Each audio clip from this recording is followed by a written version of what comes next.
क्या कि तपस्या की तो आज निश्चिंता रहेगी, आज भोजन के विकल्प नहीं चलेंगे। तो भोजन के विकल्प नहीं चलेंगे तो क्या होगा, आज अपन धर्म ध्यान कर पाएंगे। धर्म ध्यान करके क्या करेंगे, तो भावों को अच्छा बनाएंगे, उससे क्या मिलेगा, शांति मिलेगी। तो ये जितनी धर्म क्रियाएं हैं, इसका पहला लाभ तो भावों का लाभ है जो तत्काल मिलता है, तो उससे शांति मिलती है। और दूसरा लाभ कर्मों का है जो लॉन्ग टर्म में हमको गेन होता है। अब दो लाभ लेना कि लेना, ये तय करना। यदि हमको लाभ लगे तो फिर देव गुरु और शास्त्र या देव गुरु धर्म इनकी भक्ति करना, लाभ ही नहीं लगे तो फिर क्यों भक्ति करना। जैसे मेरा मन खराब हो रहा है और मैंने स्वाध्याय किया और मेरा मन अच्छा हो जाता है, तो मेरा कौन सा लाभ हुआ, तात्कालिक लाभ हो गया। मेरा मन अच्छा हो गया तो मैं एनर्जाइज हो गया, वापस मुझे शांति मिली, आनंद आया, तो मेरी ऊर्जा बढ़ गई। तो ये तात्कालिक लाभ लेना कि लेना। क्यों व्यक्ति को काउंसलर्स के पास जाना पड़ता है, उसको कहीं ना कहीं शांति नहीं मिल रही कि उसके भावों में कुछ कलुषता आ गई है, और भावों की कलुषता इतनी ज्यादा बढ़ गई है कि उसको साइकोलॉजिकल प्रॉब्लम्स आ रही है। तो ये जो भावों का नुकसान है, ये खतरनाक नुकसान है या नहीं है।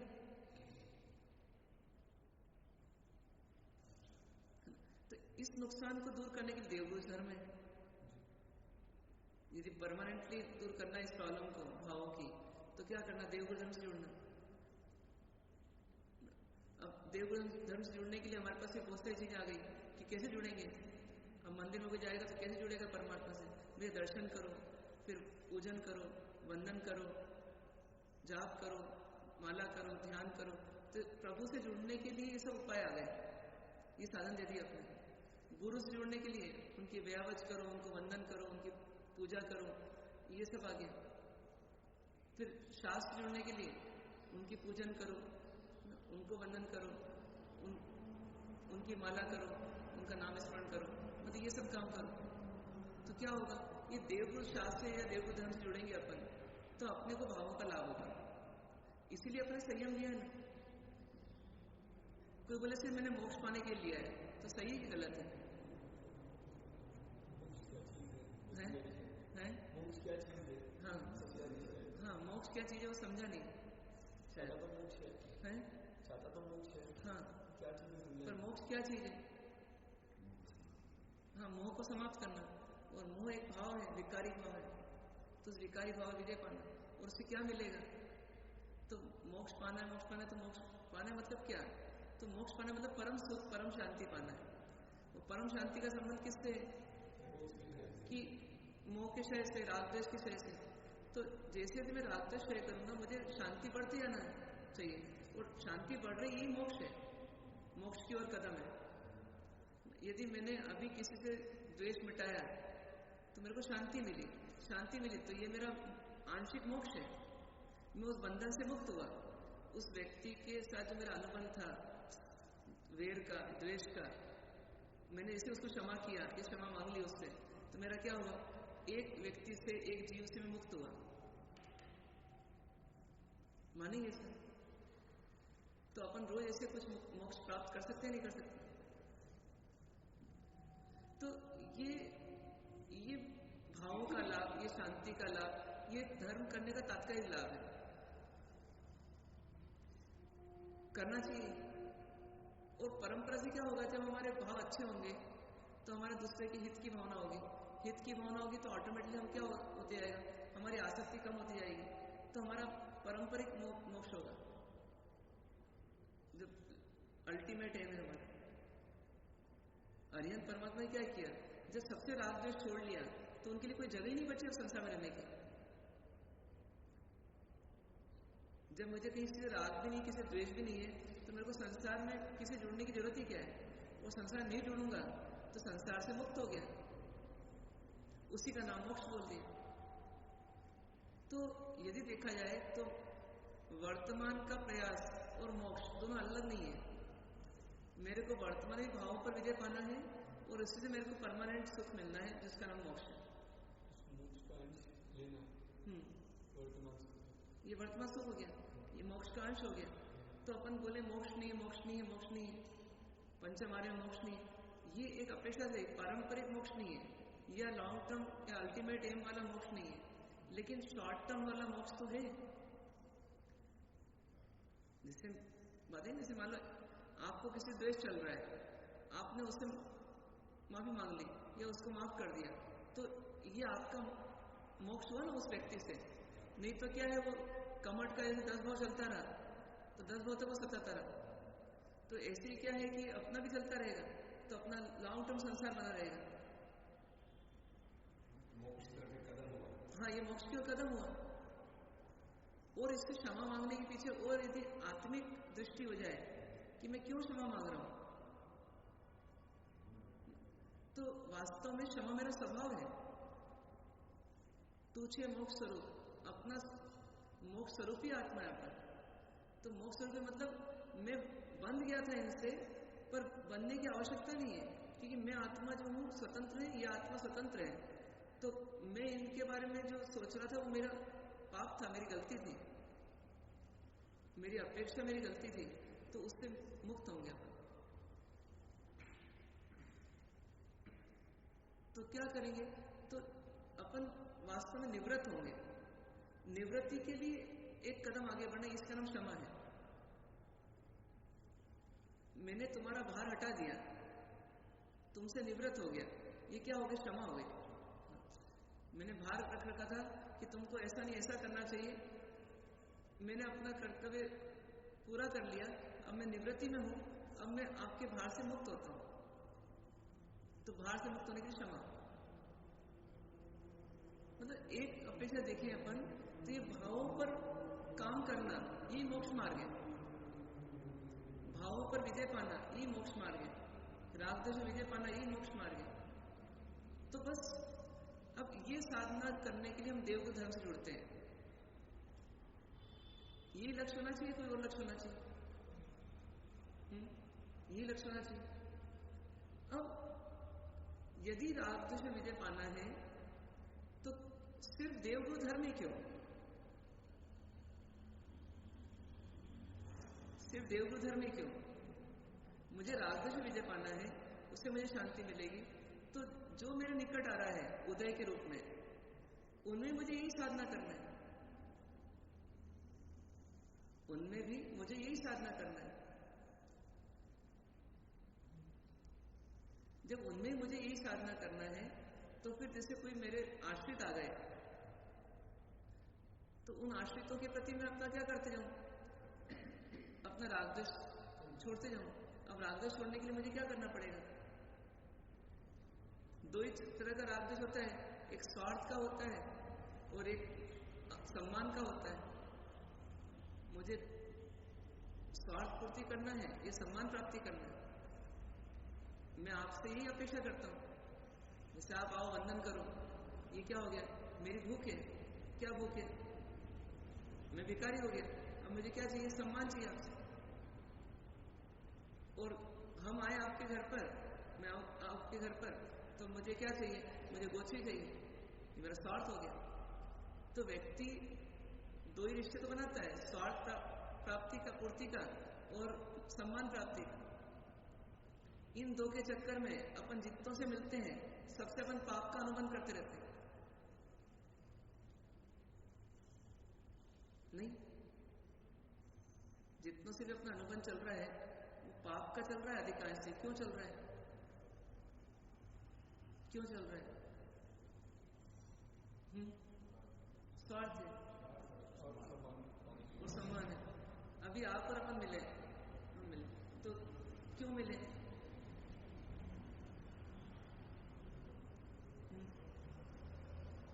बताओ क्यों मिले?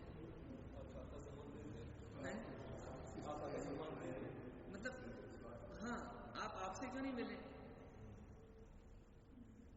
तो ये अपन पूरा जीवन स्वार्थ और सम्मान के लिए जी रहे हैं। माता पिता से भी जब स्वार्थ था तो उनके साथ थे, और स्वार्थ पूरा हो गया तो इधर आ गए। पर अंदर ही अंदर देखें तो हम किसके लिए जी रहे हैं? स्वार्थ के लिए जी रहे हैं। जैसे आप यहाँ आए पोषण करने या सामायिक करने, है ना?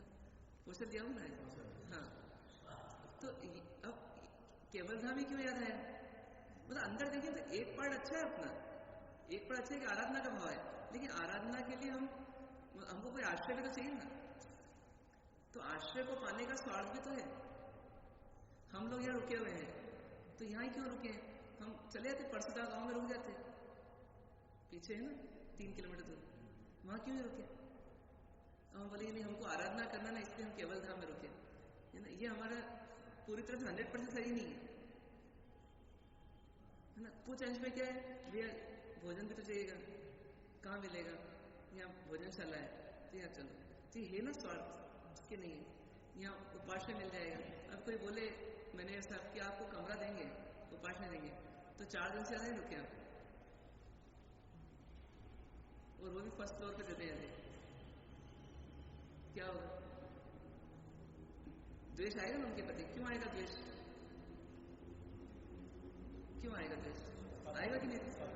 क्यों आएगा? स्वार्थ की पूर्ति नहीं हो रही। तो ये खतरनाक चीज चल रही है हमारे अंदर। साधना के बहाने भी अंदर में स्वार्थ की पूर्ति चल रही है, जो दिख नहीं रही हमको। और इसी स्वार्थ ही नहीं, सम्मान की प्राप्ति का भी चल रहा है। रखो तो सम्मान से रखो भैया। वो बोले रोटी फेंक के दे दूंगा मैं एक, है ना। सम्मान से दो तो रहूंगा, नहीं तो ही रहूंगा। यहाँ तक कि साध्वी जी को घी लगाई हुई रोटी दी राव जी ने, और हमारे को बिना घी वाली दे दी। हम रुकेंगे नहीं है, क्यों? हम आइंबिल करें तो चलेगा हमारे को, लेकिन है हाँ किसी में ताकत हो कि हमको करवा दे। तो ये अंदर में जो चलता है ना, ये हमारे अंदर दोनों काम चल रहे हैं। थोड़ी साधना का भाव भी चल रहा है, पर स्वार्थ का भाव भी। और समय समय पर क्या होता है, स्वार्थ का भाव हावी हो जाता है। तो इसको दबा के रखना और इसको जीतते जाना। अभी 100% नहीं जीत पाएंगे, लेकिन प्रयास इसकी ओर हो। हाँ, अपेक्षा के 2 रूप हैं, एक स्वार्थ और एक सम्मान। मेरी आपसे अपेक्षा है एक स्वार्थ पूर्ति की और एक सम्मान प्राप्ति की। है स्वार्थ में सम्मान आ सकता है, पर एक दिखने वाली चीज होती है स्वार्थ की, और नहीं दिखने वाला सम्मान। मतलब दिखना एक वस्तु का और एक व्यवहार का।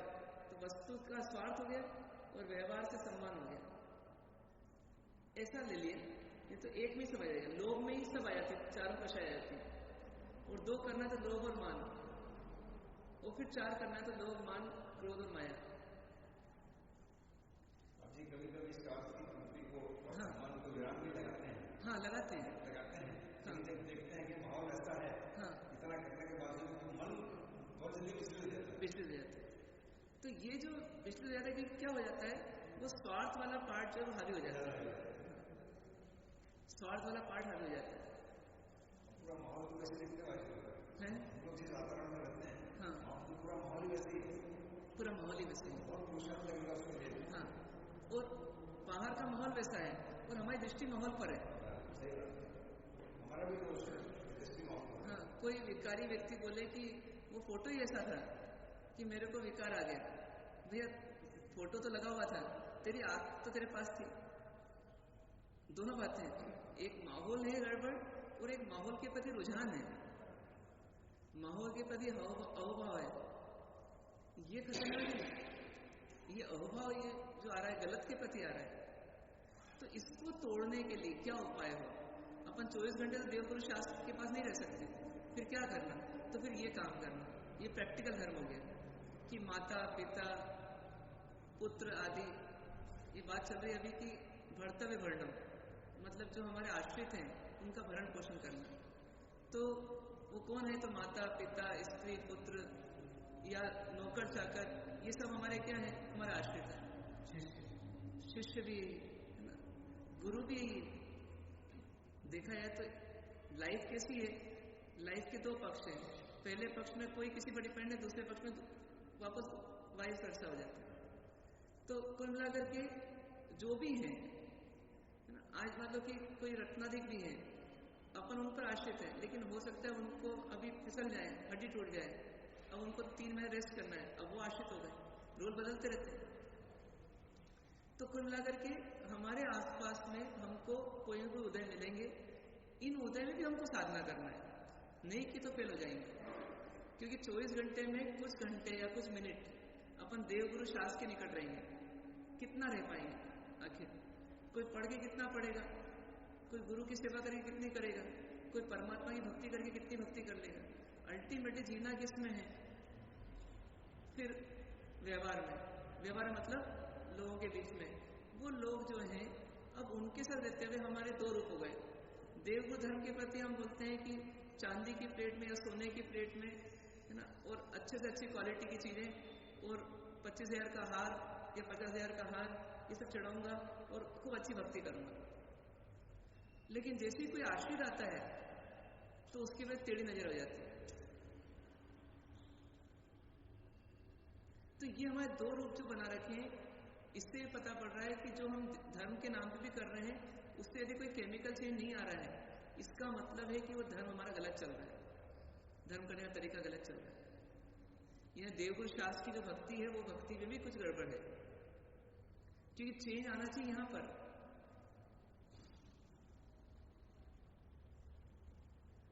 तो ये चेंज जो नहीं आता है ये हमारी कमजोरी है। जो मुझे प्रश्न आता है सबके घर का करें कि धर्म करें, धर्म भी करते रहते हैं, घर का ही करते रहते हैं, एक के बाद एक काम गृहणियां अक्सर कहते हैं। हाँ। तो धर्म भी नहीं होता हमारे, तो पूजा करने में जैसे करते हैं थोड़ा इधर उधर करते जाते हैं, तो फिर उसको उसमें क्या डिसीजन लेना चाहिए? उसमें डिसीजन लेना है कि मेरे को अपनी इच्छा विजय करना है। सबसे पहली साधना मेरे को ये करना है, मेरा लक्ष्य ये है, मुझे इच्छा विजय करना है। अब इच्छा विजय करने के लिए प्रभु के पास जा रहा हूं, और इच्छा विजय करने के लिए मेरे को ये मौका मिल रहा है सेवा का घर की। अब मुझे करना इच्छा विजय है, ये मेरा मेन एम है। यदि मैं प्रभु के पास जाता हूं और ये मेरे को ताने मारते हैं बाद में, ये सताते हैं, तो यहां पर मेरे को क्रोध आ रहा है, इसका मतलब मैंने इच्छा विजय नहीं की। और यदि प्रभु के पास नहीं जाते हुए मेरे को यहीं का बंधन आता है कि आपको यहीं रुकना पड़ेगा, और मेरा मन दुखता है, रुकना ही पड़ा और मेरे को मन दुखता है, तो ही मेरी इच्छा विजय नहीं मिली। मतलब मेन एम मेरा इच्छा विजय है। तो मैं पहला प्रयास ये करूंगा क्योंकि मैं कमजोर आत्मा हूं, तो मेरे को देवगुरु धर्म की टॉनिक चाहिए कि पहली इच्छा मैं वहां विजय करूंगा तो फिर बाकी जगह भी कर पाऊंगा। दुकान पे नहीं जाएगा व्यापारी तो घर भी कैसे चलाएगा, और दुकान जाएगा और घर नहीं चलाएगा तो भी गड़बड़ होगी। दुकान में पैसा कमाया, वो बेचते क्या दे दिया? हाँ, हाँ,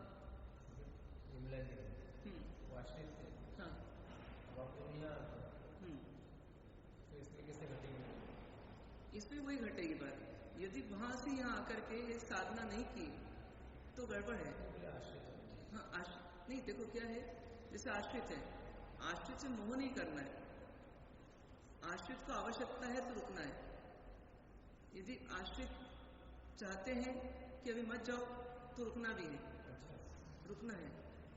यदि उनकी जेन्युइन आवश्यकता है तो रुकना है, मोह की आवश्यकता है तो उनको समझाना है,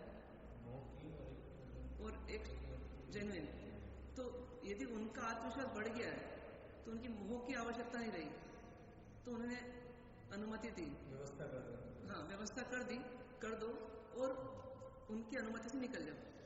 यदि उनकी व्यवस्था पर नहीं कर पा रहे हैं तो अपनी मोरल ड्यूटी है, व्यवस्था करो। और व्यवस्था करने पर भी उनका मोह आगे हो रहा है तो उनको समझाओ फिर, न कि उनकी इच्छाओं को तोड़ो। तोड़ने के बजाय समझा करके बुझाओ इच्छाओं को। आपको अपन तोड़ेंगे तो टूटेगी नहीं, कटेगी नहीं, लोग बुझाना पड़ेगा उसको। तो पानी डाल के बुझाओ, काउंसलिंग करो और उसमें धैर्य रखो। जैसे भगवान वहीं रुके तो 2 साल क्यों रुके? कि कहीं ना कहीं उन्होंने उनकी इच्छाओं क्या करा, शांत कर। कैसे किया होगा अब वो तो कथाएं नहीं बोलती है, लेकिन अपन समझ सकते हैं कि 2 साल मौन तो ही रहे होंगे भगवान। ठीक है, साधना मुख्य थी उनके लिए, लेकिन कर्तव्य निभाया। लेकिन कर्तव्य निभाने के बाद में भी फिर उससे निकलना भी जरूरी समझा। हर एक को ऐसे ही घटेगा कहीं ना कहीं। उस समय उनकी परिस्थितियां क्या थी एग्जैक्टली तो अपन कथाओं से नहीं जान सकते, पर उस समय जो राज्य व्यवस्था में अराजकता फैल रही थी या फैलने जा रही थी, जो उस समय की भीषण परिस्थितियां थी कि व्यक्ति में हाहाकार हो रहा था कि भोजन कैसे होगा, क्या होगा, तो उस समय उनका राजा बनना भी एक प्रकार से अपने आश्रितों की सेवा करना था। पर जब लगा उनको कि मेरा जीवन भी जा रहा है और अब ये कार्य हो चुका है। एक तरह से आमोद प्रमोद के दिन आ चुके थे देखा जाए तो।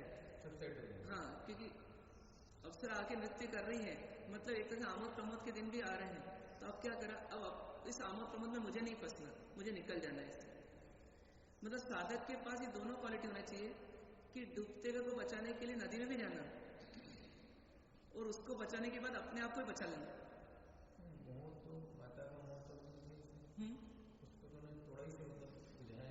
हाँ, मतलब नहीं बुझा, लेकिन मोह का था तो मोह के कारण रुकना नहीं है। फिर मोह के कारण मतलब मोह है तो निकल जाना है और आवश्यकता है तो रुकना है।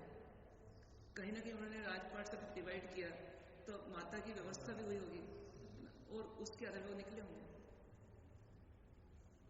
कर्तव्य की मुख्यता है। हाँ, स्वार्थ नहीं। यदि कर्तव्य को आप छोड़ रहे हो तो स्वार्थ के कारण छोड़ रहे हो तो गड़बड़ है, सम्मान के कारण छोड़ रहे हो तो गड़बड़ है। फिर तो आप क्या कर रहे हो, उधर भी स्वार्थ पूर्ति के कारण छोड़ रहे हो और इधर भी स्वार्थ पूर्ति के कारण आ रहे हो। और एक ही हो जाए कि मैं उधर भी स्वार्थ त्याग कर रहा हूँ और इधर भी स्वार्थ त्याग की भावना से आ रहा हूँ, तो बेस्ट है। कम से कम इतना नहीं हो पाए तो लक्ष्य तो ये रहे हमेशा। हाँ, दृष्टि तो वो रहे, लक्ष्य तो वो रहे, मान्यता वो रहे कि मुझे करना है साधना, वो साधना के लिए साधन है। शिष्य भी साधन है, गुरु भी साधन है साधना के लिए देखा जाए तो, और श्रावक भी साधन है, श्राविका भी साधन है। अब वो साधन बाधक बन जाए वो गड़बड़ है। साधन साधन रहे और वही सौ साधन बंधन थे, ये भी अपनी गलती होती है कि साधन को अपन बंधन बना देते हैं और बंधन में को साधन मान लेते हैं तो गड़बड़ हो जाता है। अन्यथा अपने को यही साधना करना है, चाहे किसी भी स्थिति में। वो कहा ना, एगो व परिसागो व सुप्ते व जागरण में, ये स्थितियां बदलती रहेगी लेकिन साधना एक ही चलेगी। तो इसी साधना के लक्ष्य से भर्तव्य वर्णन करना, इसी साधना के लक्ष्य से भर्तव्य वर्णन करना। जैसे ये आए, इन्होंने कहा कि गोची में कोई लाना है क्या। अब इस समय इनकी साधना हुई कि नहीं हुई, कि इनका समय, इनकी ऊर्जा इन्होंने किसमें लगाई, सेवा में। तो इनकी साधना भी हुई है। आप अपना तो भला हुआ है, पर इनका भला ये हो गया कि इनका स्वार्थ त्याग करने के का एक पुरुषार्थ हुआ है। तो वो जो संस्कार थे वो ढीले पड़े स्वार्थ के, अभी जीरो नहीं हो गए। अभी तो पीपल के पेड़ के पत्ते काट रहे हैं अपन, जड़ तो नहीं निकली है, लेकिन कम से कम ऐसा करते करते हमारा आगे जाकर के एक पात्रता बनेगी, जिस पात्रता के द्वारा हम जड़ भी निकालेंगे। कहते हैं व्यावच एक अप्रतिपाती गुण है, और व्यावच जो है वो मतलब 20 स्थानक तक की आराधना का एक पार्ट भी है। मतलब इसके बल पे अरिहंत हो जाते हैं। तो कहीं ना कहीं कैसे कि व्यावच करने से जो पात्रता आती है, उस पात्रता के बल पर सम्यक दर्शन, सम्यक ज्ञान, सम्यक चरित्र की प्राप्ति होती है। तो इसलिए इसको हम अनदेखा नहीं कर सकते। फिर व्यावच भी दो प्रकार की हो गई, एक अपने से ऊपर वालों की व्यावच, या यूं कहें संयमियों की व्यावच, और एक जो है सांसारिक की व्यावच। सांसारिक की व्यावच को व्यावच नहीं बोला, लेकिन उनको दया बोल दिया, करुणा बोल दिया, सेवा बोल दिया, सहयोग बोल दिया, भक्ति बोल दिया, ये बोल दिया। तो ये क्वालिटी भी डेवलप करना बहुत जरूरी है। नहीं तो जैसे वो कृतज्ञता वाला पार्ट आया था ना, ये कृतज्ञता खत्म हो जाएगी यदि भर्तव्य वर्णन नहीं किया तो। माता पिता बुजुर्ग हुए, उनकी सेवा नहीं की तो ये गड़बड़ हो गई। सारी पर्याय तो गुणों के आश्रित है, सारी पर्याय तो गुणों के आश्रित है। हाँ, फिर वो भी तो भर्तव्य वर्णन में आएगा नहीं, वो तो बेस्ट हो जाएगी। मतलब कैसे बोलना चाह रहे हैं, आपका आशय क्या है? कि जितनी पर्याय है तो वो गुणों के आश्रित है। तो गुण मतलब में पर्याय तो उनको उनका आश्रित है, उनकी तो सेवा करनी पड़ेगी। मैं पर्याय वो स्वभाव में आना सेवा है। हाँ, ये बेस्ट सेवा हो जाएगी। शुद्ध पर्याय की प्राप्ति करना, ये सबसे बड़ी सेवा हो जाएगी। है नहीं, मतलब पर्याय किसको बोलते हैं कि जो गुण की आश्रित होती है उसका नाम पर्याय है। तो अभी अपनी चल रही अशुद्ध पर्याय, शुद्ध गुणों की अशुद्ध पर्याय चल रही है। गुण तो शुद्ध ही होते हैं हमेशा, तो शुद्ध गुणों की अशुद्ध पर्याय चल रही है। तो ये जो अशुद्ध पर्याय आ रही है ये विकारी पर्याय है, ये अस्वस्थ पर्याय है। तो इनकी सेवा करना जरूरी है कि नहीं? तो हाँ, तो काम हो जाए। हाँ,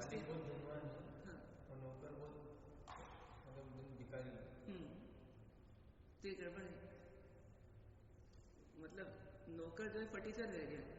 अब नौकर बेचारा जैसे साइकिल पे घूमता है और मालिक जो है वो मर्सिडीज में घूमता है, तो ये मालिक की भी तोहिन है कि तेरा नौकर होते हुए ऐसा। ये सैनिक महाराजा क्यों लगा कि मेरे राज्य में ये इस बुजुर्ग व्यक्ति बेचारा ये लकड़ियां बिन रहा है मेरे राज्य में, ऐसा कैसे हो सकता है? तो उन्होंने उसको मालामाल करने का प्रयास किया। तो ऐसे यहां पर अपने को सोचना पड़ेगा कि मैं भगवान आत्मा, मेरी पर्याय पामर, तो ऐसा कैसे? अब पामर किससे हो रही है? ये कषायों से हो रही है। देखा जाए कषाय में दो मुख्य कषाय, लोभ और मान। लोभ मतलब स्वार्थ और मान मतलब सम्मान। ये दो के तुच्छ प्रयासों में मैं अनंत काल से अपनी पर्यायों को पामर बनाया हुआ। मतलब कितना अनदेखा किया मैंने अपनी पर्याय में। व्यवहार हो गया निष्ठा, किसको बैठे देना? दोनों को बैठे देना, लक्ष्य दोनों को सिंक्रोनाइज करना, अलाइन करना। मतलब अपन गली गली में से निकलते हुए कहीं किसी दूसरे गांव तक जाना है अपने, तो गलियों में से क्यों निकलना? क्योंकि मुझे राजमार्ग पे आना है। राजमार्ग पे क्यों आना है? कि मुझे लक्ष्य तक पहुंचना है। ये दोनों चीजें अलग नहीं ना। आपने व्यवहार में जो भर्तव्य किया या और प्रयास किए, तो कहीं ना कहीं इनडायरेक्टली आपने अपनी पर्यायों को तो सुधारा है। हाँ, हाँ, हाँ। तो दोनों चीजें अलग नहीं है, हैं? नहीं, ये निश्चय हो गया, ये निश्चय हो गया। अब व्यवहार पे आएंगे, ये दोनों को मिलाना है अपने को। व्यवहार जो है वो बोल रहा है माता पिता आदि की सेवा करना, ठीक है ना? ये क्यों करना? हाँ। तो एक तो व्यक्ति क्या बोलता है कि मतलब माता पिता की सेवा करनी चाहिए। कोई दीक्षा लेता है उसको क्या बोलते हैं लोग? नहीं, माता पिता की सेवा करो। वो सही बोल रहे हैं, लेकिन सही बोलते हुए भी उनकी दृष्टि सही है क्या, ये देखना पड़ेगा। तो वो अभी क्या कर रहे हैं? मोह आश्रित बुद्धि से बोल रहे हैं, ज्ञान आश्रित बुद्धि से नहीं बोल रहे। तो मोह से क्या करते हैं? माता पिता की सेवा करते हैं। जब माता पिता की सेवा करते हुए माता पिता मान लो विल में बराबर वो नहीं दे, वसीयत नहीं दे, तो फिर चोट पड़ती है, तो फिर माता पिता को छोड़ भी देते हैं। क्यों? क्योंकि स्वार्थ पूर्ति के लिए माता पिता की सेवा कर रहे थे। अपने को नहीं पता होता है कि अपन जो सेवा कर रहे हैं वो उसका पीछे लक्ष्य क्या है। जैसे कोई व्यक्ति गुरु की सेवा तो करे पर गुरु भाई की सेवा नहीं करे, तो क्या माने उसको? गुरु की सेवा करे और गुरु भाई की सेवा नहीं करे, उसको क्या माने? तो ऐसे तो अच्छा है, ऐसे अच्छा है, लेकिन उसका अच्छा होने का पूरा इंटेंशन होगा तो आगे जाकर के उसकी सेवा गुरु भाइयों तक फैल जाएगी। शुरुआत हो सकता है किसी एक को लेके करे, फिर उसको फैला दे, लेकिन उसका लक्ष्य वो नहीं हुआ, वो लक्ष्य में कुछ गड़बड़ रही। अब अपना अपना लक्ष्य सबको पता रहेगा, क्रिया सेवा की चल रही है, लेकिन लक्ष्य गलत है यदि, तो भैया इनकी चलती है तो इनको फेवर में ले लो, जिससे सब फेवर में हो जाएंगे, तो फिर तो गड़बड़ हो जाएगी। फिर तो यहाँ पर हमने सांसारिक हरकत कर दी। हाँ, तो व्यवहार में ही चलते। तो ये क्योंकि दृष्टि में हमारे वो उतना नहीं आता कि वास्तव में मेरा भला किसमें बुरा किसमें। इसलिए अच्छे काम बुरे काम करना तो बुरा है ही, पर अच्छे काम करने में भी हमको बारीकी से पोस्टमार्टम करना पड़ेगा कि उसमें मेरी दृष्टि क्या है। इसका मतलब सेवा नहीं करना ऐसा नहीं है, लेकिन सेवा करना और सही दृष्टि से करना। सेवा भिखारी की करना पड़े तो करना, लेकिन दृष्टि सही रखना। ये मेरा भला वो कर रहा है, मैं उसका भला नहीं कर रहा हूं। मैं उसका भला कर रहा हूं तो मान की पूर्ति है, और वो मेरा भला कर रहा है कि मेरी आसक्ति में, मतलब हाँ, आसक्ति विजय में सहयोग दे रहा है। उसने मुझे मौका दिया है कि मैं अपनी थोड़ी आसक्ति पर विजय प्राप्त कर सकूं। कि मेरा मूल लक्ष्य जो है न तो सेवा करना है और न सेवा लेना है। मेरा मूल लक्ष्य तो आसक्ति में विजय प्राप्त करना है, इच्छाओं विजय प्राप्त करना है, राग द्वेष विजय प्राप्त करना है। क्या लगता है, सही है? है?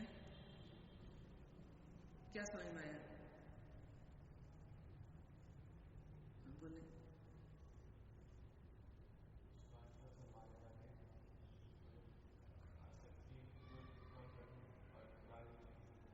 बराबर, ठीक है। अब उसके लिए हमको प्रैक्टिकली देखना पड़ेगा। मतलब जैसे किसी व्यक्ति के लिए कोई चीज मुख्य है, जैसे मान लीजिए कि किसी व्यक्ति को अपना स्वस्थ होना है, बीमार है, डॉक्टर साहब के पास गया, स्वस्थ होना है। अब उसको मूल लक्ष्य याद है। अब डॉक्टर साहब उसको बोले कि भैया इंजेक्शन लगाना पड़ेगा, रेडी, दवाई लेना पड़ेगी, ये दवाई लाइफ लॉन्ग चलेगी, रेडी, जीना है ना, जीना बड़ा लाभ है, तो दवाई लाइफ लॉन्ग लेना पड़ेगी, लाइफ लॉन्ग लेना पड़ेगी, कोई दिक्कत नहीं, चला देंगे। नहीं लेना पड़े तो बहुत अच्छा, पर लेना पड़े लेंगे, लेकिन जीना तो है। तो अपना लक्ष्य कैसे याद रहता है व्यक्ति को? दवाई लेते समय लक्ष्य ये नहीं है कि कड़वी दवाई लेना है, लक्ष्य ये है कि मुझे जीना है। इंजेक्शन लगाते समय ये लक्ष्य नहीं है कि मेरे को दर्द सहना है, मुझे दर्द लगवाना है या दर्द करवाना है, जीना है। वो जीना जीना कैसे चल रहा है अंदर ही अंदर?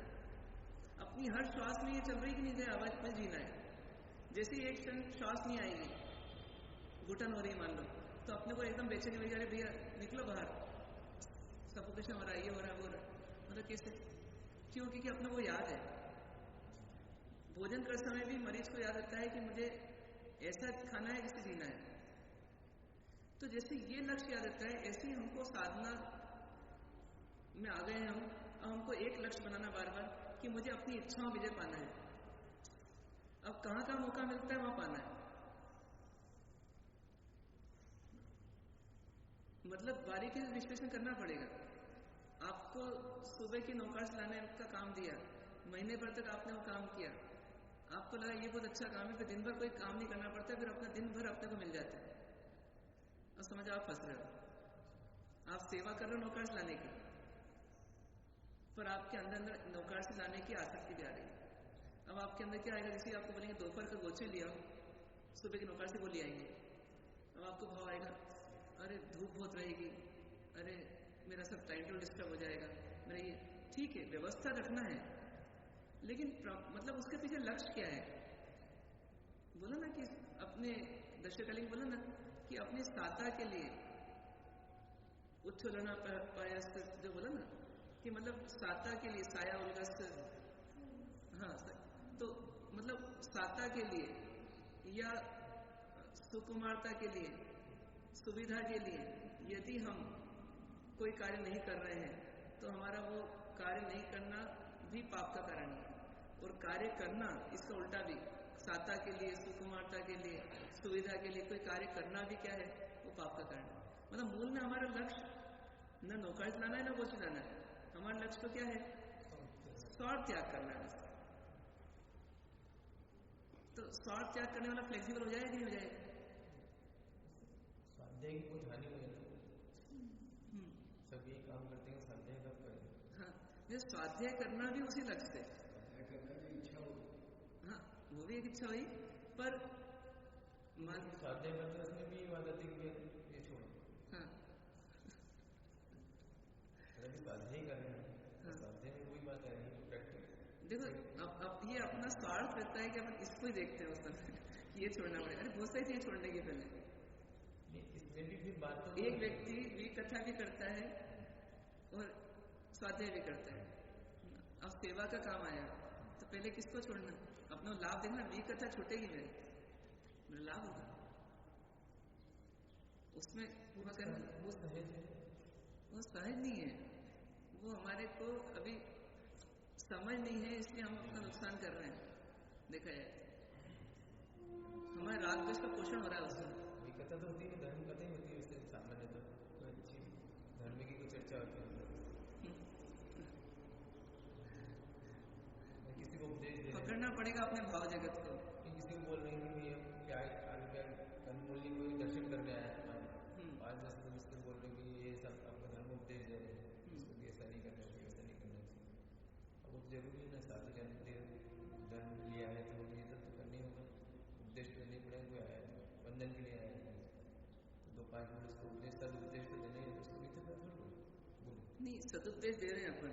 अब सदुपदेश देते समय हमारे भाव में क्या चल रहा है ये सोचो उस पर अच्छा इंप्रेशन पड़े वो अगर हो जाए तो सरप्लस वो तो बोनस है हमारा उद्देश्य नहीं लेकिन वो कोई को अच्छी लग जाए हमें बातें अच्छी लगे तो क्या करेगा उसको तो बोनस मिल गया अपना क्या हुआ। मतलब अपने को देखना पड़ेगा मेरी इच्छाएं बढ़ रही है घट रही है तो बढ़ रही तो अपना नुकसान है। दो को लेके आता है भाई आपको उनको बहुत अच्छा उपदेश देते उनका जीवन बदल गया मैंने उनसे चर्चा की तो ये और एक और लेके आया ये और एक के साथ एक फ्री है।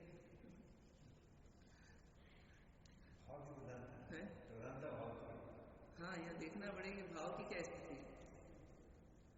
मजा आ रहा है ना गुदगुदी हो रही है तो आगे क्या होगा ये सोचो कठिन कारण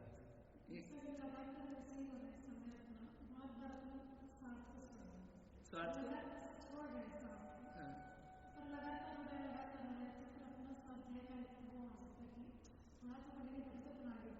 हाँ बराबर है पर मतलब अपने को ये सोचना पड़ेगा जैसे मुख्यता किसकी स्वाध्याय की कि सेवा की।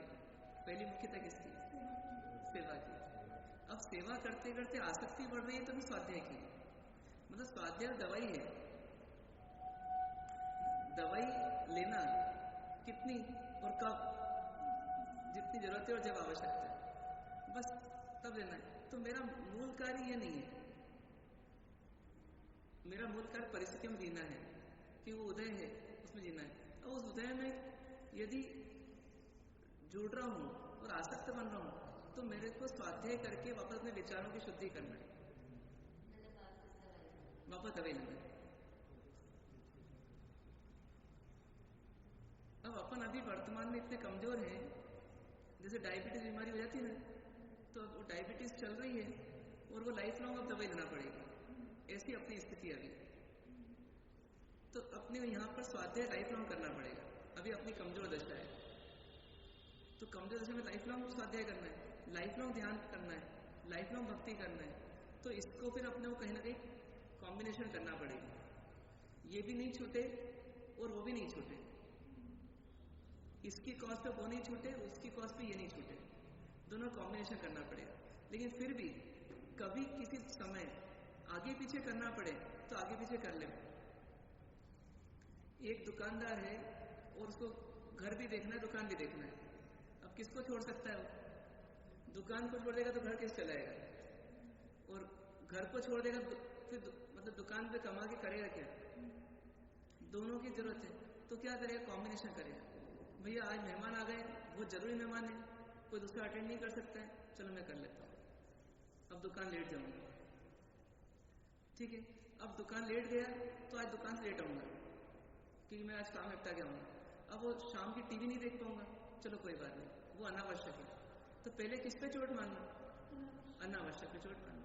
तो विकथा करना क्लेश कलह करना बातों को या कार्यों को लंबा लंबा खींचना ये कम कर दें।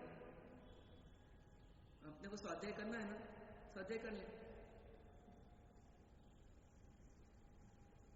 मतलब ऐसा कॉम्बिनेशन करना पड़ेगा। नहीं करते अपन ये अपनी कमजोरी है पर करना ही पड़ेगा। अब क्या होता है जब वो भंवर आता है ना आसक्ति का तो उस समय बह जाते हैं उस समय भूल जाते हैं एक्चुअली बेभान हो जाते हैं। तो वो भान में आने का भी बार बार ध्यान रखना सजगता इसको बोला कि बार बार सजग रहने का भी अभ्यास करना।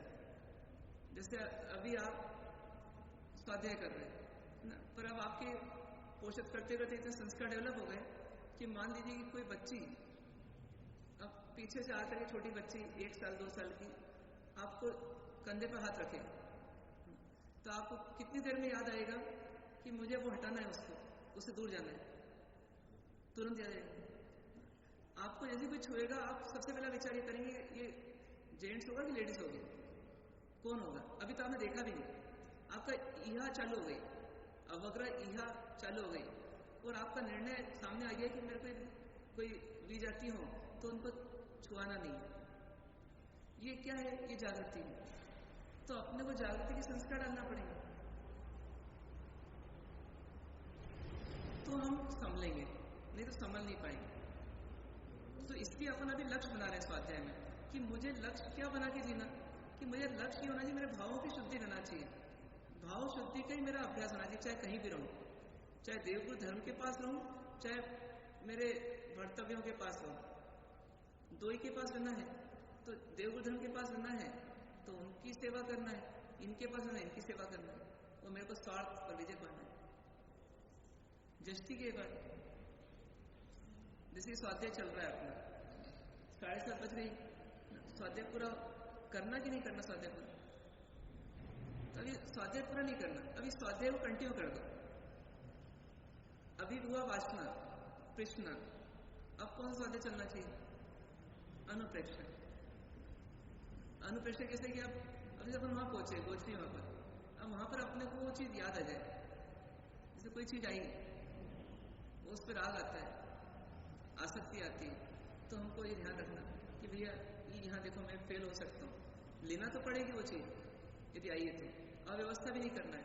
लेकिन इसमें मेरे को राग विशेष आता है, तो इसको आहार लेते समय मुझे सजग रह करके सोचना है कि हे जीव तुझे इसमें राग नहीं करना, पुद्गल जा रहा है, पुद्गल में, मतलब ये अपने को साधना वहां करना है। हाँ, यहाँ ग्रहणात्मक हुई, वहां आशीर्वादात्मक करना, तो हमारा क्या होगा? ओवरऑल डेवलपमेंट होगा। ये तो यहाँ की बात यहाँ छोड़ दी, फिर गज स्नान कर लिया, वापस धूल लपेट ली, फिर वो नहीं आ रहा, तो वैसा नहीं होना चाहिए। नेट प्रॉफिट होना चाहिए। आज के बाद कल का दिन आएगा तो आज मेरा नेट प्रॉफिट आना चाहिए कि मैंने इतना डेवलपमेंट किया है। हाँ, हरदम सजगता रहेगी तो होगा। उसके लिए ज्ञान चाहिए, उसके लिए ज्ञान अपन स्वाध्याय लेते हैं, पर स्वाध्याय ही हमारी आसक्ति का विषय नहीं होना चाहिए। स्वाध्याय हमारा साधन होना चाहिए, जिसके द्वारा हम ज्ञान लेकर के इसका प्रयोग करें। वो प्रयोग में फेल हो रहे हैं, स्वाध्याय बढ़ाना ही पड़ेगा, दवाई की डोज बढ़ाना पड़ेगी, ठीक है ना? तो आज अपना इतना चिंतन हुआ है कि अपने को अब अवसर देखना, माता पिता स्त्री पुत्र आदि इसमें सब लगा लें, गुरु गुरु भाई भक्त मुमुक्षु या नौकर चाकर आदि जो भी, आज उनके प्रति दुर्भाव द्वेष भाव नहीं लाने का प्रयास करना है अपने, ठीक है ना? कर सकते हैं। सेवा तो भी दूर की है, सेवा दूर की बात। हाँ, सेवा दूर की बात है। पहले अपने इंटेंशन क्लियर हो जाए कि मुझे उनकी सेवा करना है। अब नौकर की क्या सेवा करेगा मालिक?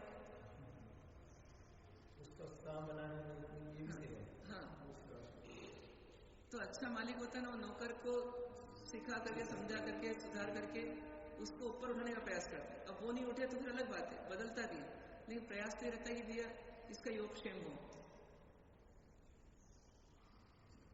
इसको जिस चीज की आवश्यकता है उसकी पूर्ति भी हो जाए, और जो है उसकी रक्षा भी कर सके।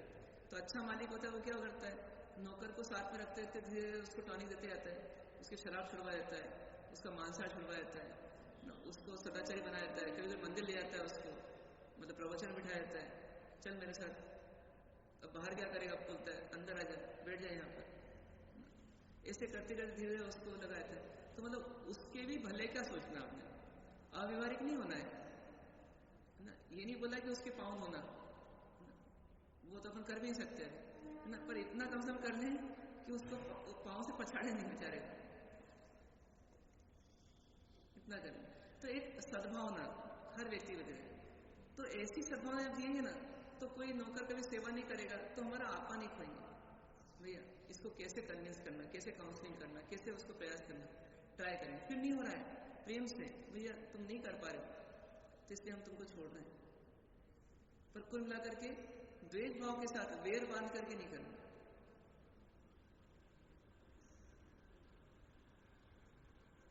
ठीक है, कोशिश करना है। ओम शांति।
सर्वमंगल मंगलम सर्व कल्याण कारणम प्रधानम सर्वकर्मणम जैनम जयति शास्त्र।